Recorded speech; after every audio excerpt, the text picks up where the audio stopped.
Oh, my name is Dean West, and I am an actor for way too long, and I think that was at birth. I've been coaching people for a lot longer, I think, mentally, maybe spiritually. And then I do a lot of all kinds of weird stuff in between from here to here, from like consulting business coaches to all kinds of other stuff in marketing. And I'm a dad, mostly just dad now. And I am factubulated to be on NOLA Film Scene. Welcome to NOLA Film Scene with TJ Plato. I'm TJ. And as always, I'm Plato. Nice. That was good. Factubulated. That's a Yeah, word. Is that a new one? I've never heard that one. If I had to like decide what it means, I would assume there's something between like you know those tube slides that you get on at the water parks, Yeah. and maybe having sex on the way down. I don't know if that's. Y'all didn't say if this was PG, did you? We can put the E on the episode. Yeah, we just Add an E. toggle on the explicit and The it is Fs. word.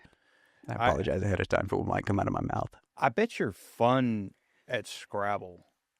People are I like, break the rules. Is that a word? Yeah, that's a problem. People, I mean, you're not supposed to look stuff. People are Googling like, he just said, did he say that? Really? I feel like I how do have you that in spell scene that? work sometimes. Like, Dean, don't you know this stuff's pre-written before you got here? I'm like, they told me I could say whatever from here to here, so I just. You just You're did. just channeling Sid Caesar with his double talk. Sometimes that's the problem. Is like if you've met me on, I've ran into people from different movies and like on a brand new movie that I've probably spent months with them on one film, and then I met them again doing whatever this next one is, and we're like 2 or 3 weeks in. They're like, "Are you the same Dean West that was on?" Yeah. Wow. You've changed. I'm working. I don't know what to tell you. Thank I've you. just let a little more of me out. And speaking of that, welcome to the podcast, Dean West. Thank you. Pleasure, Okay. guys. TJ was asking, he was like, yeah, we started working together, and I didn't want to like just ask you if you'd come on the podcast. I didn't want you to think I was coming to work with you for that. And I was like, I'm a little butthurt that it took you so long to even ask me, to be honest. TJ is a little more reserved than I am. I am definitely word salad, if not word vomit. But to give you an example, I was in Bill and Ted's Face of Music. TJ, I had to get it out of the way. And I was Death's photo double, so I wanted to get William Sadler on. He's been very nice on, social media. And I Facebook messaged him. He said, sure. And then it came out, okay, we can do this, and then we can have you on here. Ba, ba, ba, ba, ba, ba, ba. Oh. Radio silence. And so I messaged TJ. I said, it was like a few days later. I think I did it again. He He's sent like- me the screenshots, Oh. plural. And I get, and when you type, it's a certain tone, but I could feel it's like, well, Brian, you have to calm down. You can't push him. I said, I know, TJ, I know. And a couple months later, I got a message from William, and he said to call him Bill. It's still hard for me to call him Bill. Oh, I'm sorry. It took me so long. This happened. Let's do it. And so I went, okay, cool. And then I screenshot. It said, TJ. Sent it. And he goes, I'm sorry. I said, I got to be me. It's either that or he just took enough time that like work slowed down. He's like, I'm really bored. Oh, I remember this thing. It took him a while to read it. I'll read that later. I mean, sometimes it's the making yourself stop that gives them enough time to go, yeah, Yeah. the talking and listening part. Holding the tension of a scene. If I could only do Yeah. that in life and in a scene, I'd be great. You'd be surprised on obviously the coach in me, anytime I start with someone new, and this is when I used to have like the full studio build out here in New Orleans. And if you came in new to the class, we'd be doing whatever it was you were in that week, maybe technique or whatever. And it'd be your turn. I'd be like, look, come have a seat. And I'll just put a chair up in the front. Okay. What do you want me to do?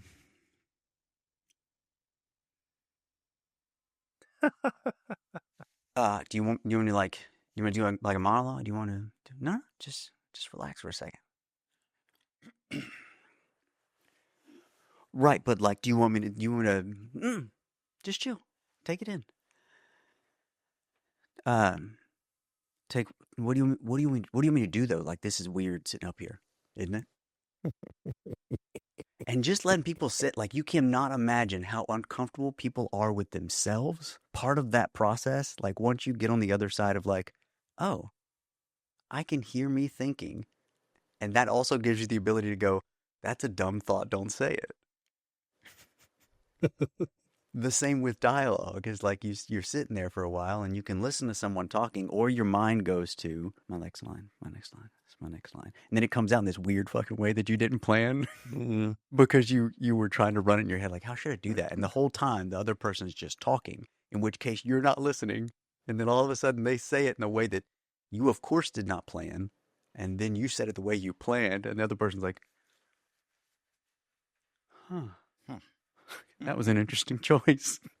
Yeah. Because, you just blurt out the thing that your mind was rumbling through the whole time. So it's always funny to me to watch people when they first start doing this. It's like, just sit with you.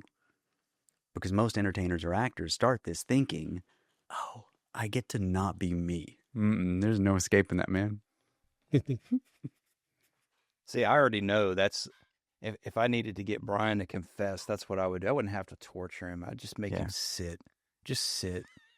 Just sit in silence. Yeah. Be with yourself for a minute.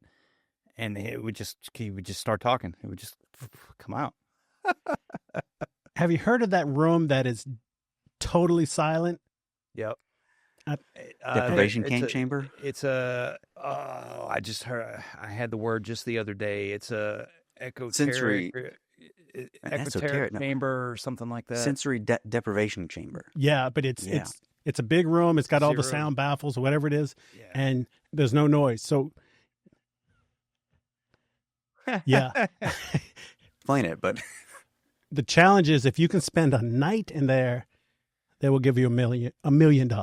What? Yeah, most people don't last. It's so past unsettling because of there. You can scream and it doesn't. Where do I sign up? That sounds like a vacation. Nobody's last past an hour. I'm still down. And they hallucinate. Oh my God, I get pleasure? Go on. With no input of any sound, your mind starts creating things. And I'm like, let me do it. I'll start talking to myself. Give me that $1 million. But right? Yeah, it would probably drive me crazy or drive me more crazy, which I'm fine with. I don't know. I've got a 5-year-old, so you just explained like the perfect vacation.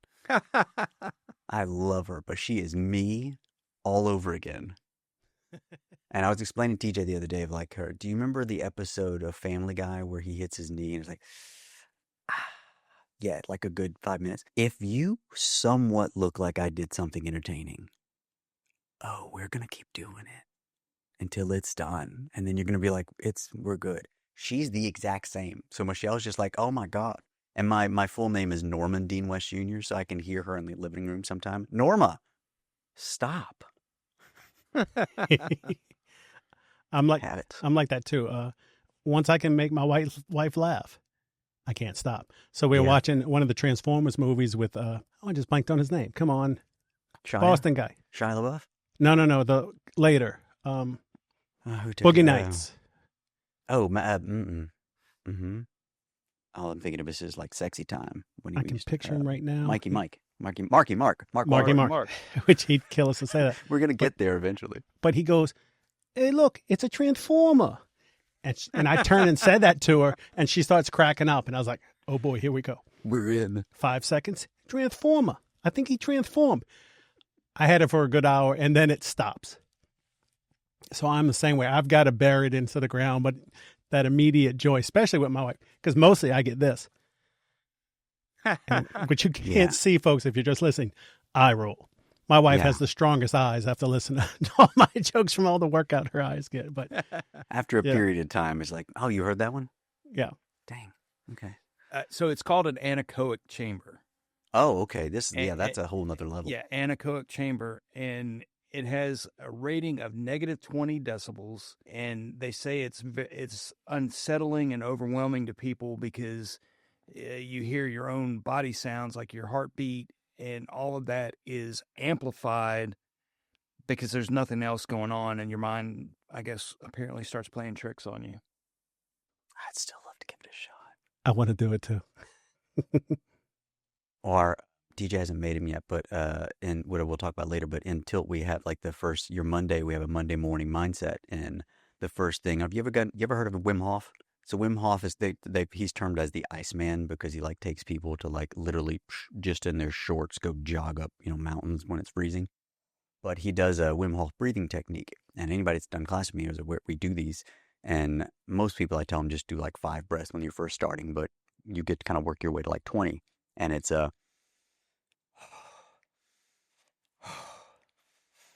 and then when you get to your 20th, blow it all out, and then you hold your breath as long as you can, and then you expand the stomach and hold that as long as you can, and it just shoots tons of oxygen. It just oxidates your body a lot. So you have tons of oxygen going to your brain, and then when you let it go, slow, let all the breath out, and then you kind of just close your eyes, relax, and let your body find its own heartbeat, and just listen to the rhythm. And that's part of our morning kind of wake up is doing that, and you're just listening to eyes closed, listen to heartbeat, feels. Because to me, again, back to acting, if I can get you to the present moment, then you don't turn on when someone says action and all of a sudden you be an actor weirdo. You stay the human that you are, and all of a sudden we can actually have a real conversation that everyone else is going, did we say action? Is this part of the lines? And no one knows because you're still a human. And all of a sudden it's like, that was great. What just happened? I'm not really sure. I don't know. Because I wasn't directing, and I think most actors get stuck in the director mind so quickly. Mm-hmm. And you think about it, like if you go back and watch auditions 15 years ago, before everyone was on self-tapes and all this, we didn't have so many just audition classes that were self-tape awareness. So people weren't sitting there initially going, oh God, I do that, I do this, oh my God, I do that, oh my God. And instead of like mentally trying to direct themselves to not, do whatever the thing is they do way too many times, this became a director POV for them. So now they all of a sudden are looking from camera, watching themselves while being in the scene of going, don't blink too much. And then they got weird. Yeah. Versus back in the day, your awareness happened because you slowly just sunk more and more into just being present with the work, doing scene study, doing whatever. I was never able to watch myself in classes and scene study doing stuff. I just knew what the muscle memory was of being present enough that I completely forgot that the class was sitting there, the lights were here, the cameras filming on this side or whatever. I was so honed into me and this other human being in the present moment together that there was no you didn't question your brain of going, well, would the character do it that way? Fuck, you're here. What would you do? Do it. Don't ask what you would do. Just do. Yep. And we're going to see it all of a sudden and be like, wow, that was cool.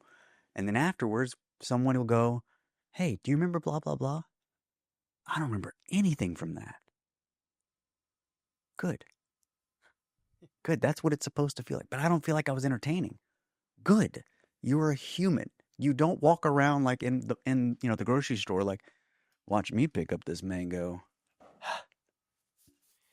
Mango, right? Like I do that, but that's just me. That's normal. Yeah. Mango. Now people do it, but it's like while they're doing it, they're like selfie, mango. Totally different thing. Insta. Yeah. I will admit, because I was in grammar school in the 70s, I was doing the Truman Show and selfies before we had selfies. And the Truman Show, I just always knew there was a camera on me. There's I just always flashed one. back to that. Oh yeah, that's my I psychosis. invented selfies, actually. Yeah. I You used to sketched walk around yourself with out on a cave wall somewhere. I just assume you were there, TJ. you can tell, right? My assumptions. Yeah. Yeah. Yeah. You remember you could buy the not instant, but the Polaroids? the camera that you actually turn the camera in and get it developed. Yeah. Disposable cameras. At the end of every roll, I would do that. Before there was a name for it, I would hold it out and take a picture of it. I've got a ton of them. It's pretty funny.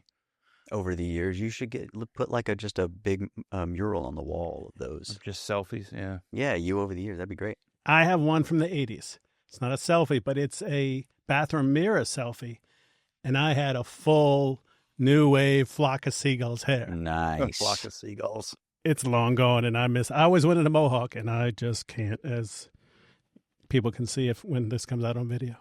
if you dig deep enough, you'll find. So when I first got in the industry, I was doing like modeling and fitness stuff back in the day.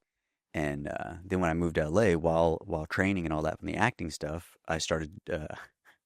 I had someone sucker me into joining a boy band, and it was like we went there. That's We're not what I there. was expecting. Yeah. So Hillary and Haley Duff's manager had convinced me and a friend of mine that he did music and stuff. So we got into boy band because I was doing hip hop at the time. But you can find photos because I used to rock cornrows back in the day while we were doing hip hop because my hair was like all kinds of cray. So it was easy to kind of keep it out of the way. I was going to say you have the right stuff until the cornrows. No, Sorry. Now it's bye.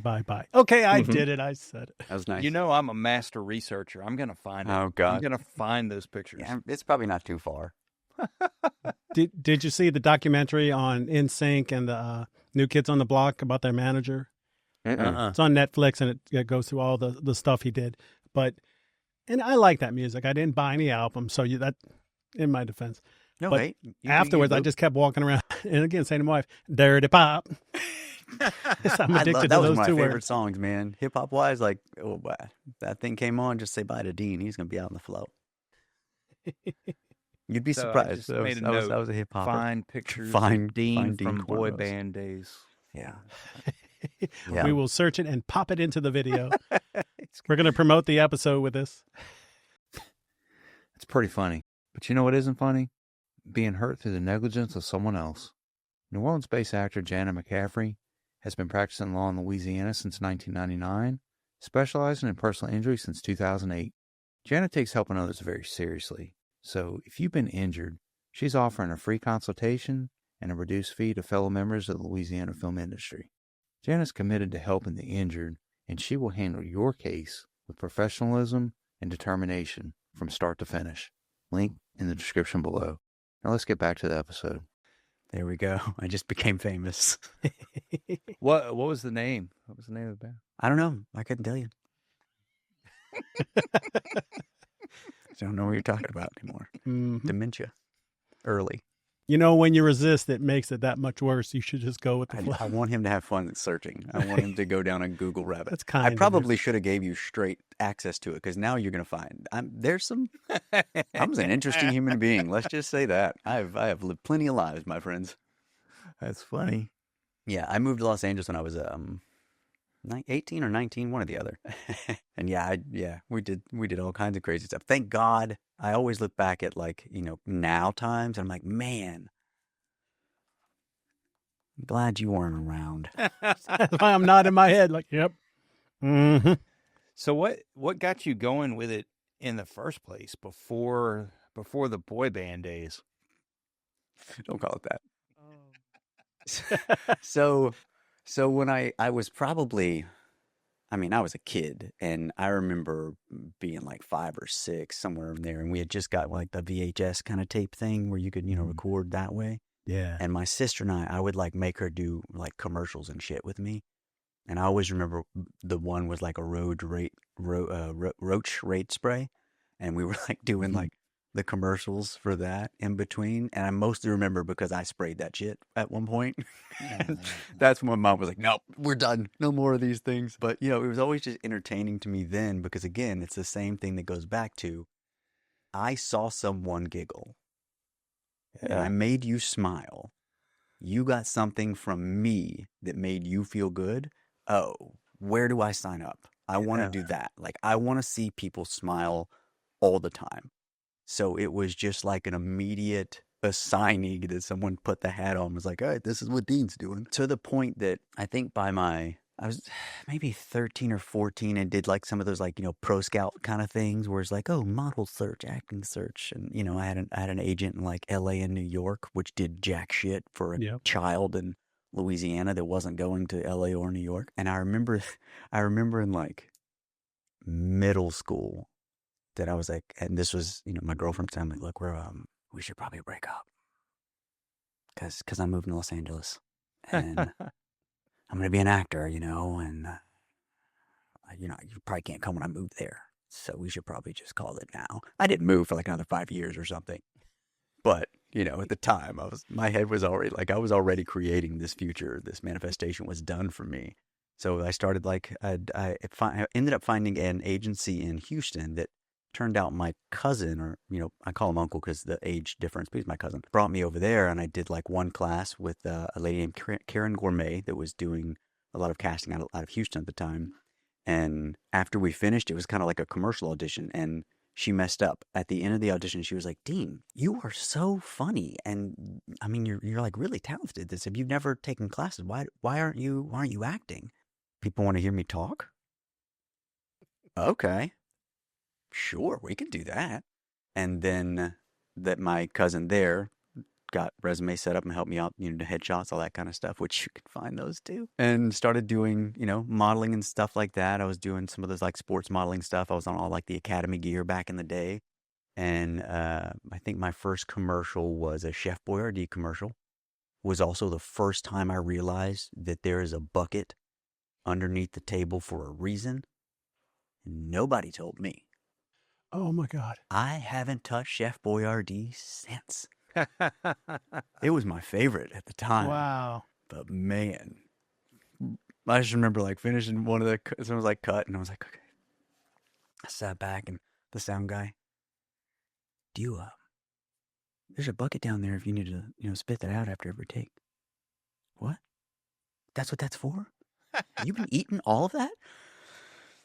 "Mm-hmm." "Oh yeah." He was like, "Yeah, just spit it out now." So I learned early about that. Once was enough. That national commercial, which back in the day, I think, God, by the time that thing was done, I think I probably racked up probably $50K on a Chef Boyardee commercial at the age of like 16 or something. Wow. So that is what gave me enough to be like, all right, cool. I'm gonna move to Los Angeles when it hits time, and I moved out there then. Nice. Yeah. God bless the chef. Yeah.